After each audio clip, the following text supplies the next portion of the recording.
За ногоон шошго нэвтрүүлгийн баг Баян-Улгийн аймгийн Дэлгэн суманд ирээд байна.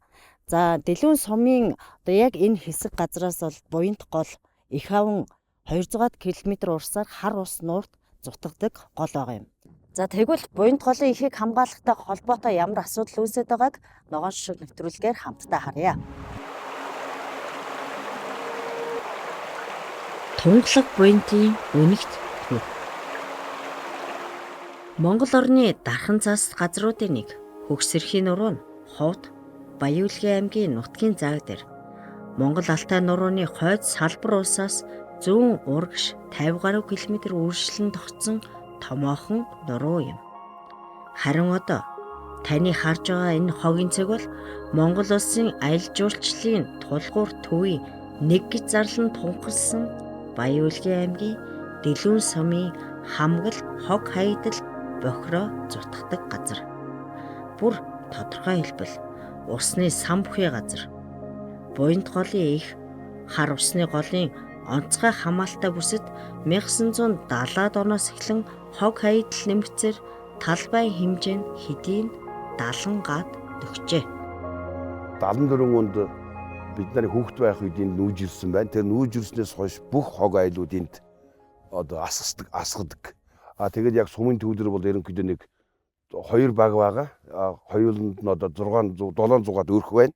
Тэгвэл нөгөө малчин өрхүүд бас сумын төвдөр нүүж ирж өөр багуудад байгаа мөртлөө суман дээр байшингаа бараад гэрээ бараад хүүхдээ сургаад янз бүрийн оршин тогтнож байгаа. Өнөөдрийн байдлаар 900 өрх байгаа. Тэгээд одоо бүх хогоо ганцхан энэ дэр асгадаг байсан билээ. Би өөрөө бас сумын удирдлагаар бас хэдэн удаа сонгогдсон ажиллаж байна. Өөрийнхөө ажиллаж байгаа хугацаанд энэ хогийг одоо ачуулах, ер нь одоо төрүүлж атвал байгуулах тал их ажлыг хийсэн. Тэр нь заримдаа оновчтой ч асуудал болсон. Одоо дээшээгээ том овоолго байна. Тэрийг одоо бас овоолго босгож тэр сумдаа маш ойрхон одоо 500 м-ийн зайтай хүрээд байсан хогийг одоо тэн дээр бол овоолцсон. Одоо бол тэнд асгаа байсан. Одоо энэ дэр бол асгацсан байж байгаа. Тэгвэл энийг бол сумаас орон нутгийн хөгжлийн сангаас олон удаа мөнгө шидэж, жилдний 20 сая төгрөг шидэж энийг одоо цаахан төрүүлээд одоо талбайгийн багасгаад арга хэмж аваад байгаа боловшиг яг өнөөдрийн байдлаар энийг одоо бас манаачны асуудал байна. Энийг одоо улсын байсаагчийн асуудал байна. Энийг одоо шалгаж байна. Хяналтаймаар байдаг. Голын эхэн дээр голын хаач байсан гэсэн хогийн цэг, төвлөрсөн хогийн цэг байрлал гэдэг бол өөрөө яг үннийг хэлэхэд нэгдүгürt голоо бохирдуулж байна. Хоёрдугаарт нь бид өөрөө өөрсдөө хортуулж байна гэсэн үг учраас энэ буянт шиг ийм чухал гол дээр буянт гол юугаараа чухал вэ гэхээр яг төгсгөл адаг хэсэг рүүгөө очиод хоёр салаалаад нэг хэсэг нь ховд гол руу нөгөө салаа нь хар ус нуур руу цутгадаг. Харамсалтай нь энэ хоёр цутгал хоёулаа цутгахгүй байх хэмжээнд очиод аюулд ороод байна. Гэтэл энэ аюул дээр нь нэмэгдээд бохирдол нэмэгдэх юм бол энэ үндсэндээ голд учирч болох бүх төрлийн аюул зэрэг нэрвэгдэж гин гэсэн үг. Тэгэхээр эндээс нь дээрээс нь эхлээд явах юм бол Дэлгэн сум дээр байж байгаа хогийн цэгийг зайлшгүй одоо холдуулах, зайлуулах, шийдвэрлэх ёстой. За энэ асуудлаар Баян-Улгийн аймгийн засаг даргатай нэлээд ярилцлаа. Засаг даргын хувьд бол одоо ажлын хэсэг гаргаад ажиллаад шийдвэрлэнэ гэдэг ийм амлалтыг өгч байна. За үүнээс гадна Дэлгэн суман дээр бол бас тодорхой хэмжээгээр ажил хийсэн мэдээллүүд байна, маш сайн байна. Гэхдээ энэ ганц Дэлгэн сумын, ганц Баян-Улгийн аймгийн асуудал ус нийтээрээ л зүтгэх ёстой. Одоо Дэлгэн сумаас эхлээд тодорхой хэмжээний ажил хийгээд эхэлж байгаа бол одоо Ховд аймаг дээр ч гэсэн голын уртын бүх хэмжээнд нь зайлшгүй ажиллах ёстой. Ер нь бидэнд нэг зүйл дутагтаад байгаа нь бидний өнөөдрийн энд хайж байгаа ганц ширхэгч ихрийн цаас ч гэсэн ирээдүйд хүүхдүүдийн маань уух усыг бохирдуулж ийн гэдгийг л бүгдээрээ маш сайн ойлгож хогтой харьцаа, хогны голд үзүүлэх нөлөөллийг маш сайн ухамсарлаж ерөөсөө хог гэдэг бол голыг устгах зүйл юм байна л гэж ойлгох ёстой. Хог дээр нэмээд жорлонгийн асуудал яригдана. Тэгэхээр жорлон хог гэдэг энэ хоёр зүйл бол бидний амьдралын уул мөр болж үлдэж байгаа учраас энэ уул мөрөө арилгаж, уул мөрөө цэвэрлэж ирээдүйн хойчтой л үр хөвгтөө үлдээх хэрэгтэй гэж боддог. Салхины аманд мөнх цэвдэг. Мөнх цас дуулсан их нутагт усны их ундрахтайгээд экосистемийнхээ тогтцсон хувьд онцгой энэ газарт хогийн цэгээ анх байршуулсан шалтгааныг зөвхөн тайлбарлах хувилбар үндэ алгаа. За манай хамгаалтын захиргаанд гол тулгамдж байгаа асуудал гэвэл мэдээж хог хаягдлын асуудал. Манай орчны үс дээр энэ дэлгүүн сүм байж идэг. Энэ хөгс эрхийн нурууны улсын тусгай хамгаалалтаа дархан цас газар болон Чигиртэн голын ай сайвын байгалийн зөвшөлт газрын яг дундуур энэ дэлгүүн сумын хох хаягдал байгаа. Тэр дундаа энэ яг дэлгүүн гол болон Чигиртэн голын яг эрэг дээр манай дэлгүүн сумын 2 багийн нэгдсэн хогийн цэг байж байгаа. Тэр бол нэлийн манай хамгаалтын захиргаа болон байгаль хамгаалагч хүний хувьд нэлийн сэтгэл эмзэглүүлж явдаг зүйлийн нэг байгаа. Чигиртэн байгалийн зөвшөлт газрын энэ гол тусгай хамгаалтаа авсан үндэслэл болохоор мөнгөсаас болон Чигиртэн голуудыг үндэслэн авсан байгаа. Энэ Чигиртэн голын яг эрэг дээр одоо манай дэлгүүн сумын 9-р баг 12-р багийн нийтийн хогийн цэг байж байгаа. Энэ болохоор Чигиртэн гол дэлгүүн гол ийшээ сутаад буянт гол руу нийлээд буянт гол нь цаашаага харуус нуруу сутгаж байгаа. Энэ голуудыг маш их бохирдуулж байгаад биднээс нэлийн сэтгэл эмзэглэж явдаг байгаа. Энэ буянт гол ихд байгаа энэ хогийн цэг бол одоо үнэхээр энэ одоо онцгой анхаарах ёстой сэдв. Энэ одоо бид нар цэвэр сууж иж тийм ээ. Цэвэр одоо байгаль орчинд амьдарч ирэл тэгээд эрүүл жаргалтай амьдрэн шүү дээ. Тийм учраас энэ бол одоо гарцаагүй бидний анхаарах ёстой асуудал. Хойш ирээдүйг бодсон ч гэсэн энэ бол одоо үнэхээр бид нар орхидуулж болохгүй анхаарах ёстой чухал сэдв юм аа гэж. Сувын засагтаар зөвхөн гэмдийн төвшин мөнгө хуваарлуулсан одоо нэг ковш өөрсдөө боломжоор ковш ашиглаад ингэ төржтэй талбайгийн багс арх хэмжээнд авч байгаа. Бас нэг харуул ажиллуулах гэх мэтлэн өөрсдийн хэмжээнд ингэ эхэлж байгаа. Эхэл төдий л байна. Гэхдээ энэ дээр яг аймгийн хэмжээний бодлого болгож одоо хуралдаадаар арай хилжиж амжаагүй. Тийм учраас бид нар одоо 2 хугацаанд бол ажлын хэсэг гаргаж бас байгаль орчин бусад холбогд байгууллага тамийн газрыг хариуцж байгаа мэрэгдэнгүйс нь ажлын хэсэг гаргаад тэгээд нэг дүгнэлт гаргуулад энэ дүгнэлтийн дагуу дараачийн хуралдаануудаар энэ асуудлыг оруулаад бас зөв хэмжээний мөнгө төгрөг шийдээд энэ асуудлыг бид 2 хугацаанд бол нэгдэж шийдэх гэж бодож байна. Сумын төвөөс 2 км-ийн зайтай голын онцгой хамгаалалтаа бүсэд төвлөрсөн хогийн цэгийг цэгцлэх ажил үе үеийн удирдлагуудын санал санаачлагтай шууд холбоотой. Тэдний алдаанаас үүдэлтэйгээр өнөөдөр дархан цаас хөгсөрхийн нурууны өөр хормой төвлөрсөн хогийн цэг ийхүү хүрээгээ тэлэн задгаарсаар байгаа нэ. Замлан читэр бэр гарай на жайлнгаа гарай суугаараа битгэлгийн юм нанжанг. Хогийн цэг гол ус бэлчээрлөө хэд тулаад ирэхээр нь сумаас цааш төрсөн боловч ганцхан хүн ганц техниктэй олон машин техникийн араас хөөцөлдөх амар ажил биш байсан. Боломжоор л хог атсан машинуудыг голд нь тусгайлан бэлтгэсэн хэсэгт хогийг нь буулгуулж байгаа. Зөрчил гаргасан иргэдийн хогийг шөнийн цагаар өөрсдөөр нь арчуулж хогийн овоолгод буулгуулдаг. Уул нь нэгдсэн шугамаар овоолго босгоод хашаалчвал хин хинд маань амар юм болов уу гэж боддгоо. Бас манаачин орон тоог нэмж цалин мөнгөний асуудлыг шийдвэл их л зүгээр байна да. Гай нарсыг тиймд пайдал болон бод боёсм сойлемс. Сумын орлогын давсан хэсгээс хөдөлмөрийн хөлсний доош түвшингээр сайланжуулж нэг манаашин гэр бариулж энд ажиллаулж байгаа. Тэгтээ тэр ганц хүн маань байнга дийлэхгүй байна. Цаашдаа бол энэ хогийг бол улам одоо мөнгө гаргаад бүр овоолго болгож сайхан атвал хийгээд зөвхөн дээрээс нь ирж асгадаг болгомоор байна. Тэгээд нөгөө манаачийн асуудал байсагчийн асуудлыг шийдээд 2-3 хүн нэмээд ажиллуулах юм бол энийг хогноос одоо ерөнхийдөө ангижирна гэж би бодож байна. Би өөрөө өнгөрсөн жил Харус нурдын хамгаалтын газрын захиргаанд бас саналаа тавьж ийм хогноос одоо садья гэд бас санал хэлсэн байгаа. Тэр нөхдүүд маань манай сандыг хүлээн авч бас байгаль орчин яамны төлөвлөлтийн газар бас санхүүгийн асуудлыг яригдчих нэг 170 орчим сая төгрөг одоо суулгавал энэ хогийг чинь бас тээвэрлэж зөөж өөр газар шинээр одоо хог нийсэг байгуулъя. Энэ хогноос ерөөсө булаг шаардын эхэн дээр байдаг юм байна. Тэгээд энэ сав газар учраас энийг бас хогийг сайхан цэвэрлэе гэсэн санаанууд бол явж байгаа.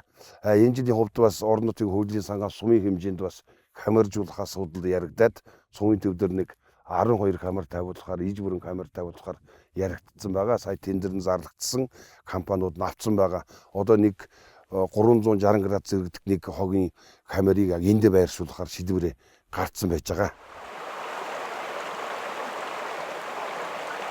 Тунгалаг буянтын өнөгт түүх. За буйнд голын эхийн одоо хажууд төвлөрсөн энэ хогийн цэгийн нийт талбайг дунджаар 70 га гэж тооцож байгаа юм байна. За энийг өөрөөр хэлэх юм бол нэг айлын одоо газар тэг 107 га гэж тооцох юм бол за бараг 1000-аад айлын газартай тэнцвүүц хэмжээний талбайг хамраад байгаа юм байна. Монголчууд олон жилийн турш тунгалаг гэж хүндлэн алдаршуулсан хоёрхан гол байдаг. Нэг нь тунгалаг тамир, нөгөөх нь тунгалаг буйнт. Харамсалтай нь жилийн 4 улирлын турш тасралтгүй салхилдаг хүндий. Булаг шандын ихтер байгуулсан хогийн цэгийн балгаар бохирдол буйнт голоор дамжин ховд хар ус нуур цаашлаад Монгол орны олон гол мөрөн булаг шандыг бузарлаж байна. Тэгвэл буйнт туулдгийн цагаасандаа жагаа Буйнт голын их сумын хажууханд олон жил хоримтлагдсан хур хог нь хүний эрүүл аюулгүй орчинд амьдрах эрхийг зөрчгөөс гадна байгаль орчинд асар их хор хохирол учруулж байна гэж бид бүхэн үздэг. Ойр орчимд булаг шантны их байгаа мөн нутгийн иргэд зундаа голоо дагаад зусдаг. Энэ их хур хогийг дагаад мал хүн амьтны халдвар төвчин гарахыг үгүйсэхгүй. Бид олон жил энэ асуудлыг холбогдох мэргэжлийн байгууллагуудад хандсан боловч дорвитой шийд гаргалгүй өдий хүрлээ. Цаашид энэ асуудлыг хөрөн мөнгөний шийдээд яаралтай арга хэмжээ авч өгнө үү гэж нутгийн зон олны өмнөөс хүсэж байна. Энэ их хур хогноос болж голын их өдөр бүр бохирдож байгааг иргэдээс өксүүлээд нутгийн удирдлагууд хүртэл сайн мэдж байгаа. Юуны түрүүнд яаралтай цэвэрлэж эсвэл нүүлгэх, бүр болохгүй бол харуул хамгаалтыг нь сайжруулах, эргээд хариуцлагын тогтолцоог сайжруулах нь нэн чухал болоод байгааг хүн битгий хэл мал амьтан байгаль их дэлхий биднээс хүсэж хүлээсээр л байна. Хогийн цэгийг бол ямар ч хамгаалдаггүй тэндээ башаад асгасан. Одоо замбраагүй болсон. Тэнд одоо булаг шанд байгаа. Булаг шандын яг эхэн дээр аваачаад хогоо асгасан байгаа. Тэгээд энд ямар ч хамгаалт байхгүй, манаш байхгүй, ганцхан манаштай тэр бол хилдэг юм.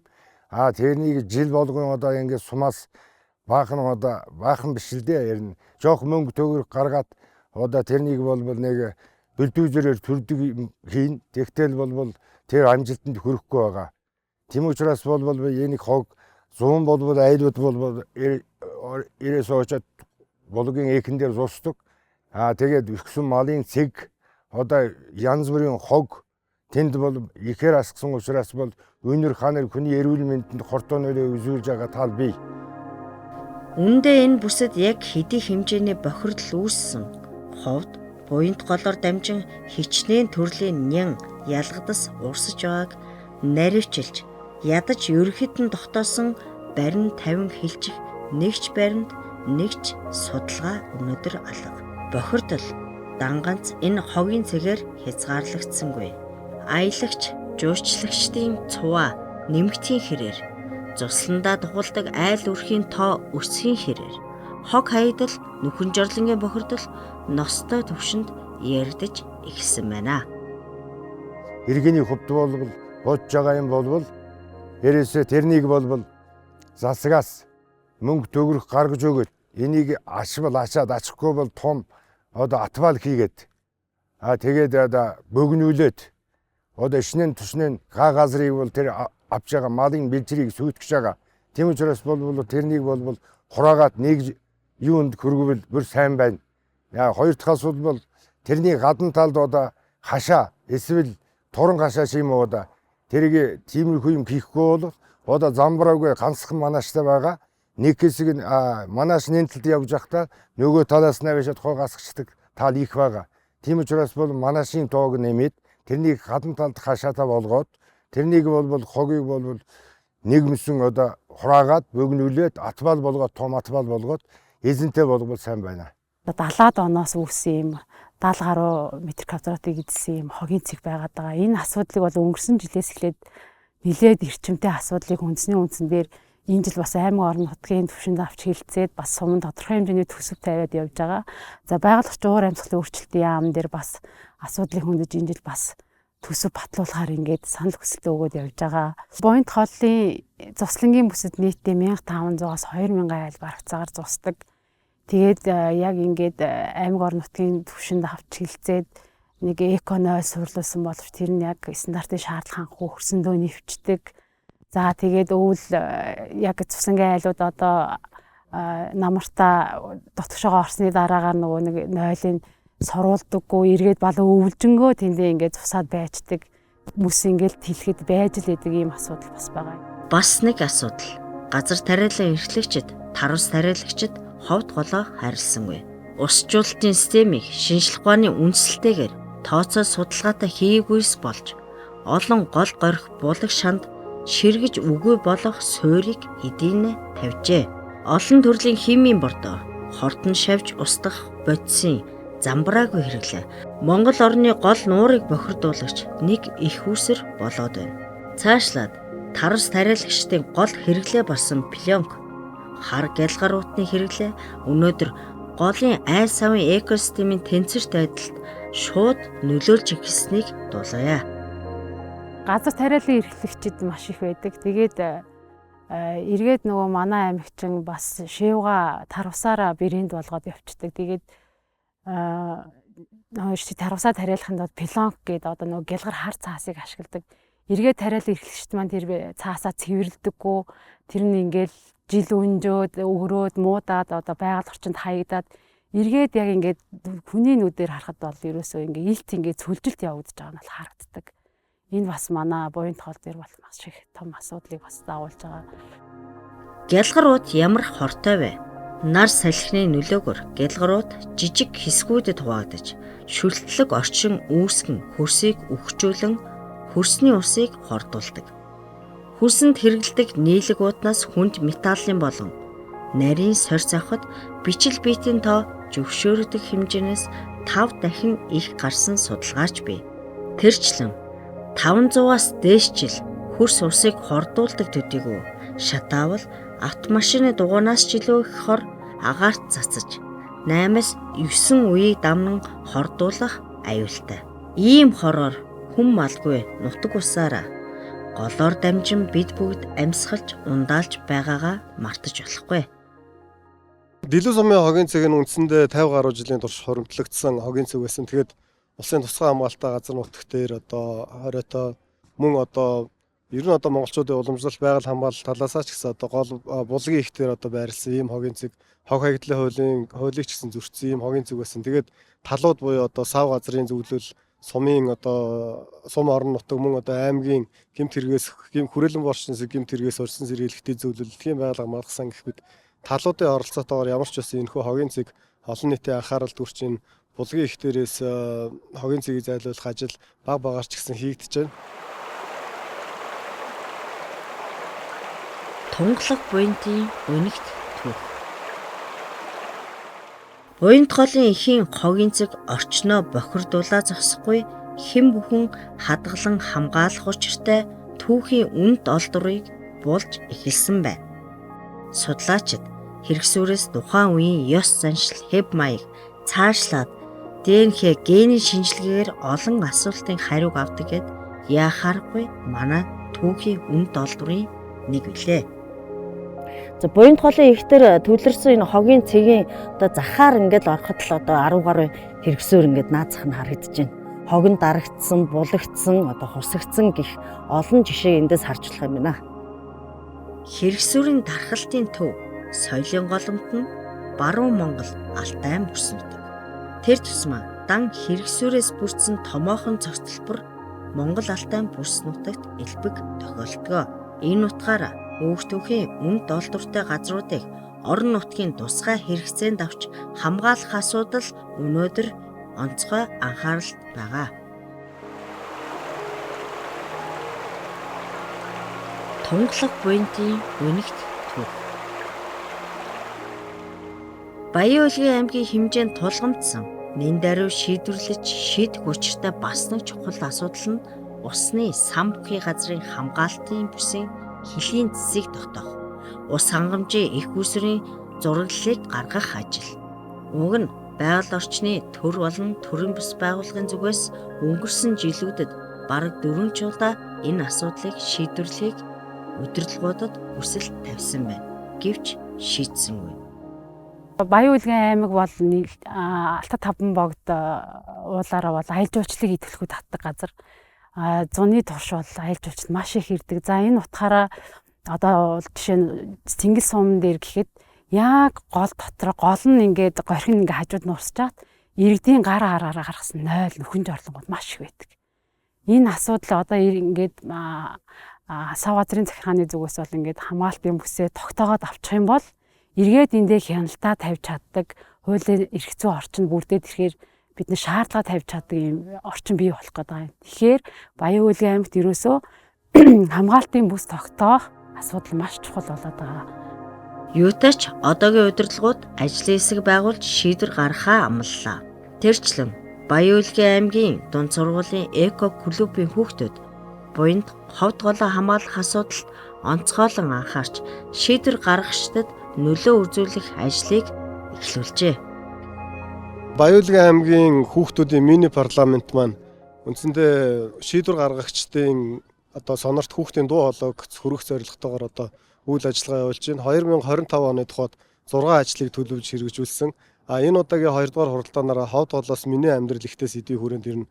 Голын хамгааллын бүс болон голын бохирдол яагаад чухал юм бэ гэдгийг аймгийн иргэдийн хурлын төлөөлөгч нарт ойлгуулж одоо эх хуралдаанаараа энэ голын хамгааллын бүсийг батлахаар аймаг Баян-Үйлгийн аймгийн удирдлагууд манаас амлалтаа өгсөн ийм үр дүнтэй явдал үйл ажиллагаа боллоо. Ер нь мини парламент гэдэг бүтц Орос улмаас энэ Алтай хязгаарч байдаг, Дорнод Казахстанч байдаг ийм бүтцэн байлаа. Тэгээд энэ бүтц маань хүүхдүүд яг одоо зөвхөн байгаль орчин чиглэлтгүй нийгмийн чиглэлээр одоо өөр одоо сайн сайхны бүхий л чиглэлээр энэ өөрсдөө дуу хоолойг шийдвэр гаргагч нарт хүргүүлж одоо тулгамдж байгаа асуудлуудаа шийдвэрлэх ийм одоо бүтэц зохион байгуулалттай явдаг. Ховд голоос миний амьдрал ихтэй гэсэн 2 дугаар хуралдаанаараа бид ховд голыг яг яагаад хайрлаж хамгаалах ёстой юм бэ? Ховд голын эрх ашиг яаж зөвчөгдөд байгаа юм? За ховд голыг хайрлаж хамгааснаар бидэнд ямар үр шимтэн ашигтай юм гэдэг талаар бол хуралдсан байгаа. Тэгээд ховд бол бидний оршин байх, мал амьтан, хүн төрлөختөн бидний бол хүү холбоог нэгтгэж байдаг ховд гол учраас бид нар бол заавалжгүй хайрлаж хамгаалах ёстой гэдэг энэхүү хуралдааныг бол амжилттай зохион байгуулж хийсэн байгаа. Тогтоол иргэн барих тухай Баян-Үйлгийн аймгийн хүүхдийн мини парламентийн 2 дугаар хуралдаанаас тогтоох нь 1.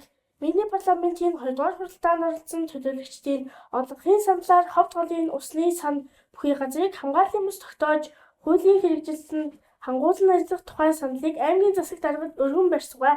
2. Бохирдлын хэмжээг бууруулах зорилгоор жорлонгийн тоог тодорхой үе шаттайгаар бууруулах. Өлгийн хотын шин төв цэвэрлэх байгууламжийг ашиглалтанд оруулах. Бохир усыг цэвэршүүлж хэрэглэх. Бохирдолд өртсөн шаардлага хангахгүй энгийн гар хэсгийн худгийн тоог бууруулах. 3. Усыг хамгаалах зохистой ашиглах, хоримтлуулах, нөхөн сэргээх. Үерийн аюул болзошгүй хөнөөлөөс үржилсэн сэргээл. Энэ бол манай аймгийн хувьд бол бидний хувьд бас маш чухал асуудал.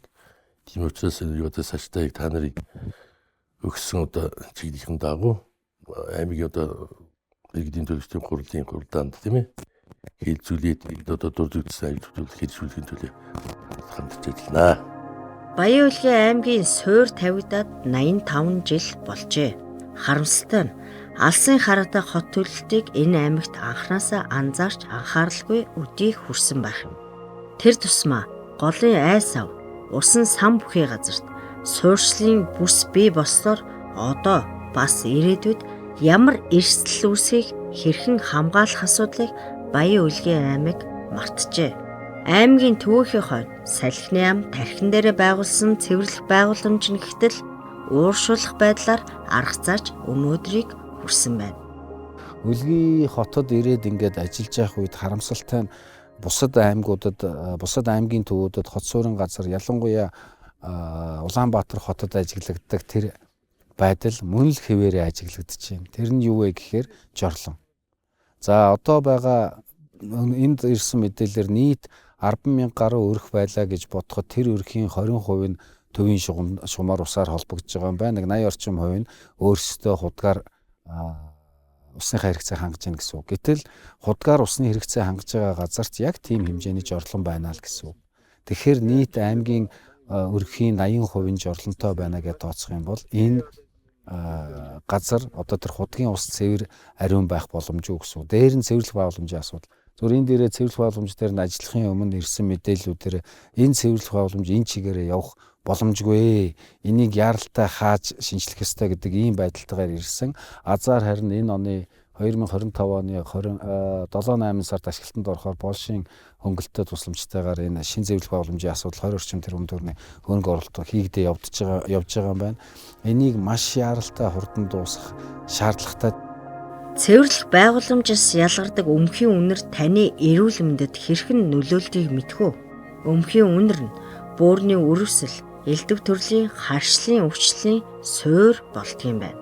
Мөн хүний төв мэдрэлийн системийг хүчил төрөгчийн дутагдалд оруулж, судас нарийнснаар нойргойдох толгой өвдөх, ядархаас гадна амьсгалын замын өвчлөлд өртөмтгий болдгийг тогтоосоо. Жордонгийн асуудал, цэвэр үсний асуудал, амин чухал асуудлаар ингэ тавьж байгаа маа. Тэгээ энэ дээр одоо гарч байгаа бид нар энэ ховдголыг хамгаалах тийм ээ. Тэр Жордонгийн асуудлыг шийдэх гэл ингэ цогцтой асуудал бол байж байгаа. Дээр нь одоо манайх сүйдүүд бол аял жуулчлал бол нэмэгдэж байгаа. Энэ ирээдүйд гэсэн бид нар аял жуулчлалыг бол төлгөө хөгжүүлнэ гэсэн бодлого баригдаж байгаа. Тэгээ энэ дээр одоо гарч байгаа саяны одоо эдийн сумын биш хог хаягдлыг асуудлыг шийдэх асуудлаас хурцаар тавигдах гэж байна. Тэгээ одоо нэг сайн мэдээ бол өмнө бол одоо 2400 кубометрийн цэвэрлэх байгууламж бол тэр бохирыг бол байгальд ингээд уршуулах замаар байгаль орчныг бохирдуулж байж л ингээд цэвэрлэх байгууламж ашигладаг байсан бол сүүлд одоо Польш улсын төслөөр бол 4700 кубометр усыг бол өөртөө шүүж 95 одоо цэвэрлэлттэй ингээд цэвэрлэх байгууламжийг баригдчих одоо ингээд намрууд ашиглалтанд орно.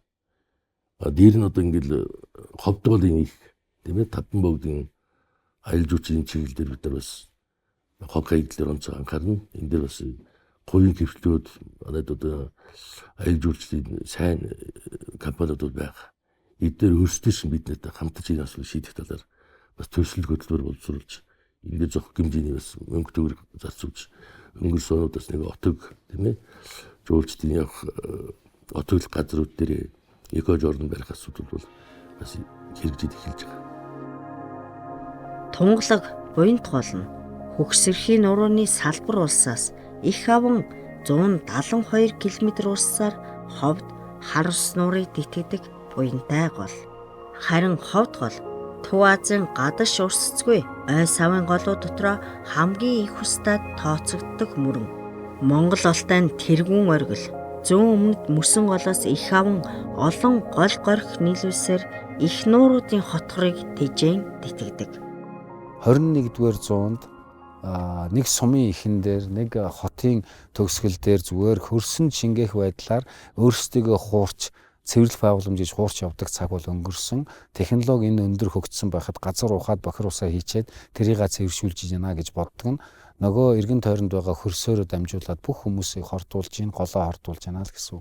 Тийм болохоор бид нар зөвхөн аялал жуулчлал мөнгө олох хэрэгсэл гэж харахаас илүү амьдрах нөхцөл байдлаа хүртэл хадгалахын тулд мөнх цасны хайлттай холбоотойгоор уур амьсгалын өөрчлөлттэй холбоотойгоор жорлонгийн асуудлаа бүр зайлшгүй эргэн харж өөрчлөх шаардлагатай байна. Хогны асуудлаа өөрчлөх хэрэгтэй байна. Бид байгальдаа улмөргүй амьдарч ирсэн нүүдэлчин хүмүүс учраас энэ улмөрөө яаж багасгах вэ гэдгийг бодох цаг ирж байна. Тэгэхээр энэ зүгээр нэг бодоод тэгээч хийгээч гэж уриалдаг цаг бүр аль хэдийн ард хоцорч ерөөсөө маш яралтай болохгүй бол төрийнхөө дэмжлэг тусалцаа хүч оролцоог хангаж яагаад яралтай арга хэмжээ авахгүй бол ер нь экологийн суурил экологийн дөрвөлт энтергээд бидний хувьд бол таньж мэдэхгүй зүгээр тийм байдгийн гинлээ гэж ярьдаг байсан тэр ойлголтууд Монгол улсад бодит байдал болж бодит аюул болж бодит эрсдэл болж ирэх цаг тун ойрхон ирж байгаа.